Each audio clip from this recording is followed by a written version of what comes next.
Bonjour, mes amis. Oh, you are so French. Correct. Yes, you are the, how do you say pickle in French? I don't know. I don't know. Cucumber. Cucumber. Yes.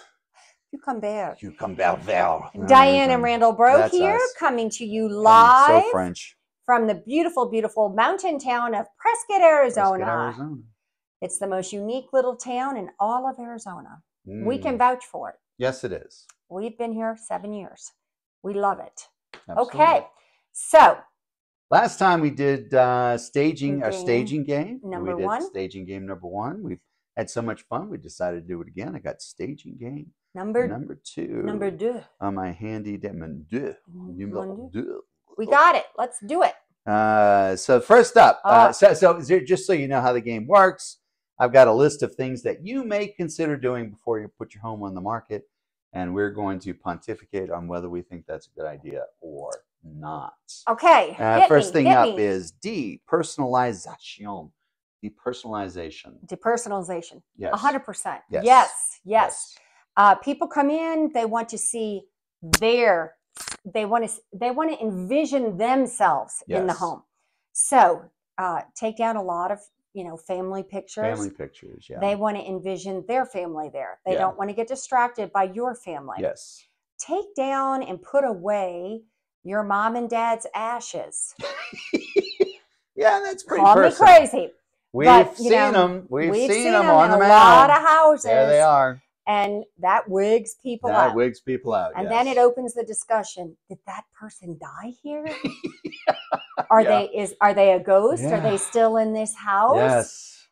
Will they repeat anything I say through a seance? Yeah, put mom and dad, your spouses, your cat, your dog, all their any ashes of any living creature. Hide. Not a good Put away. idea. Yeah. Take away. In terms of pictures, some are okay. Some are okay. So here's a rule of thumb. If it would be easy for someone to put themselves in the picture, and the picture is about what you're doing. For example, you take a picture of you and your spouse in front of one of the rock formations in Sedona. Cool. That'd be okay. That's cool. Because it's like, here we are, we're in Sedona. Sedona's close. They're enjoying their life here. You could be here. Yeah. That's easy. Yep. A picture of your dead husband in his military uniform. Not a good idea. Okay. That's, and then the folded up flag because he died in service. But, most people do not object to that because they're very patriotic. But some people, it's uncomfortable. They're like, this person was, maybe died in service, or just makes it adds a downer. You have death to look forward to, and that's only happened a couple of times, and we understand and we honor those people, but of course not when you're staging the home. Not a good idea. People will see it and they're like, did that person die in the line of duty? Yeah. It opens up another discussion. And suddenly we're answering them on the house. Yeah. Suddenly we're answering questions about a dead husband instead of, the counter. Or a dead wife. Or a dead wife. Yeah. Dead wife the same way. Sure. So watch things like that. Just things like that. Personal. It doesn't bother me, but other people kind of watch religious stuff, particularly if it's kind of heavy. If you have a lot of like a cross collection. Some people are not religious. Some people aren't Christian. It's going to make them not connect with the house. It's not like they will complain about it, but they'll, there's something about this house I don't like. You're absolutely right. That might be it. It's not that they're opposed to it, but they just maybe won't connect. Yeah. So think about depersonalization. Always a good idea. Here's one that should be a little more, what? I'm going to depersonalize you. Yeah, that's yeah. How do we do that? I'm very personal. I'm unique. How can I do that? I am one of a kind. They broke the mold. I got to look that up. Next up, an extra laundry room. Oh. Extra laundry room. Oh, yeah. I have this in my own life, and I'm going to correct this. Single level homes, you just have one laundry room, no problem. It's on the main level. Everybody loves it. It's all great. However, if you live in a home like we do, where we live on main level, but we also have a lower level, it's kind of cool to have maybe a stackable upstairs and then another laundry room downstairs, because nobody likes schlepping up and down the stairs. And I can speak personal personally experience. on that. Yes. And so my goal, I think that's a goal for me for 2024, Yep. is I'm going to get a stackable in Yes. my master closet. Yes. I know, right? Let's do it. Yeah, that's a great answer. Yeah. You're if welcome. you have a 2-story home, Yep. and the laundry room is not on the main level, Mm-hmm. definitely, if you have a place to put it. If you can. The place to put extra laundry rooms is in the master closet. Yes. That's a new trend. Yep. It's wonderful to have. It makes it very easy to throw dirty laundry into the washing machine, and then when you finish, you're already in the closet. That is a big feature. People like that. People love it. It's a real ding if you only have one laundry room and it's downstairs. It's downstairs. In particular, because that precludes you from using the magic words. Tell me what the magic word is. Main level living. Yes. So, for instance, I cannot claim my home as having main level living. That's not main level living. I'm going to get ding, ding, ding. Because some people, God forbid, what if you need to have a hip replaced or a knee replaced? Yep. You don't want to go down those stairs. You're not going to be able to.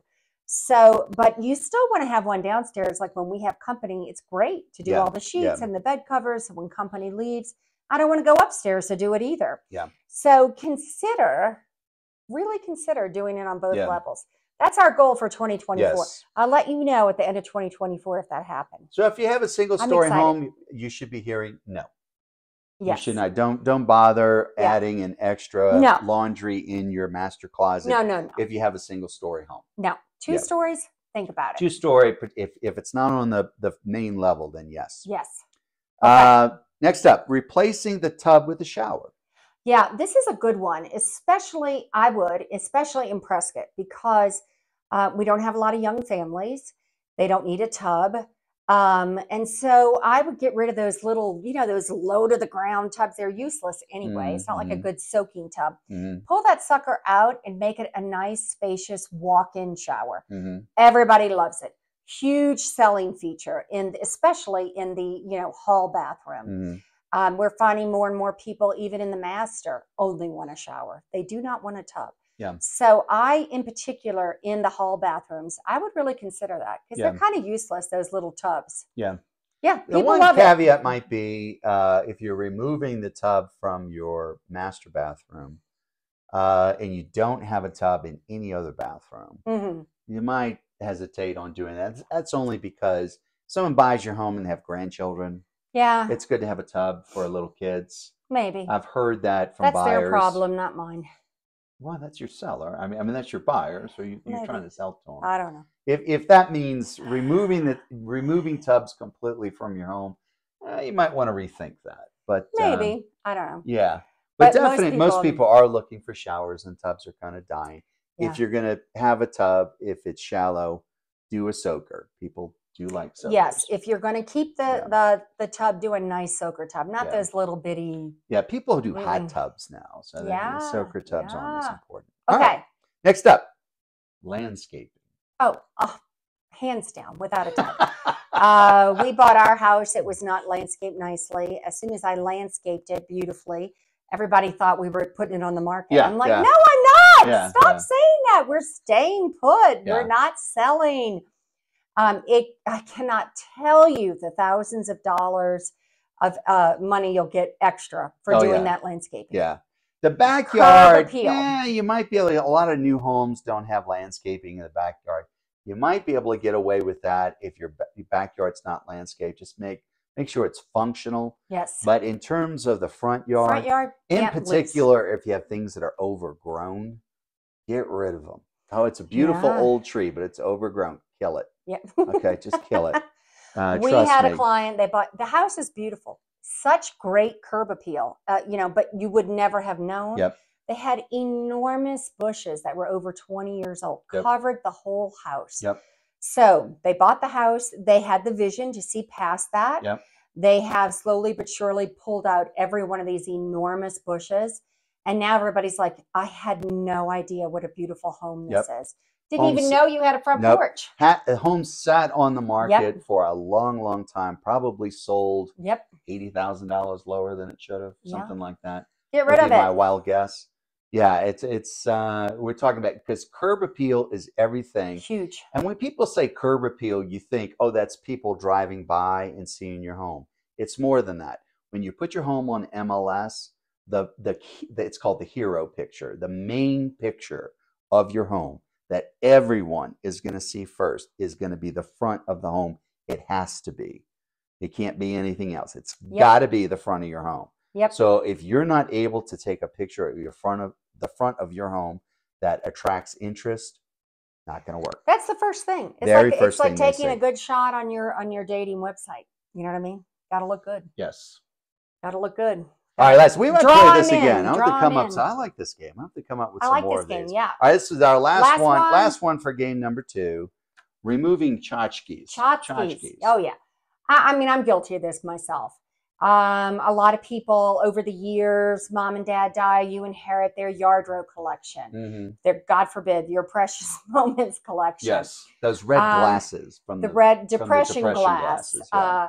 And too much of tchotchkes, it just shuts people down. Yes. We went to see a beautiful home recently. Love the home. It was so chock block full of tchotchkes. Not 1 square inch was open. We could not get our buyers passed. We couldn't. And the buyers were like, my God, there's so much stuff. We know it's a beautiful home because we showed it before the current owners bought it. So we were very familiar with the home. We knew it was a magnificent home. We could not get buyers passed. It was stuffed with so much. It was stuffed with house plants. It was stuffed with, I can't even, Crocs. Yes. Old statues from the 50s. I mean, every square inch. I think tchotchke is like a Polish term, and it means remove. Okay, anything you can call tchotchke is kind of kitsch. I guess that's Yiddish, kitsch. Yeah. It's something cheap. Just get rid of it. It's going to cheapen the home. So anything that you can call a tchotchke is probably something you're going to want to remove. Anything that you could call a collection. Yes. Remove it. Yep. Because people get transfixed, buyers get transfixed with your collections. And again, they want to talk about the collections. Yeah. I've done it myself. I've gone in and like suddenly I'm just staring at the wall, looking at a collection of this or collection of that, sports memorabilia, any of that stuff. It's going to detract from the house. Remove it. Remove it. That's it. Other than that, we have no opinion. We have no opinion. I mean, but listen, folks, you should know we are just as guilty of all these things as other people. Yeah. So I get it. Yeah. There's a lot of sentimental attachment to things and your home, and I get it. But basically, it needs to look like nobody lives here. Yeah. We don't live here. We've never. Think hotel. Think hotel. Yeah. Unfortunately, you just kind of have to start shifting and adjusting things. So absolutely. People get that feeling. Wow, that's our tips. That was a lot. Those are our tips for today. Cheers. That was a lot. We covered a lot there. Okay. Do you want more tips? If you're not exhausted from tips already, go to pickle411.com. That's our information site. Whether you're a buyer, a seller, or somewhere in between, there's something there waiting for you that will amaze, astound, inform, educate, entertain, and persuade. I don't know what else. I don't know what else I could do to you. Yeah. And it's all free. It's all free. It won't bankrupt you. And we're happy to share. All free. Happy to share. Yes. Okay, my friends, hope to hear from you soon and have a lovely day. Bye. Bye.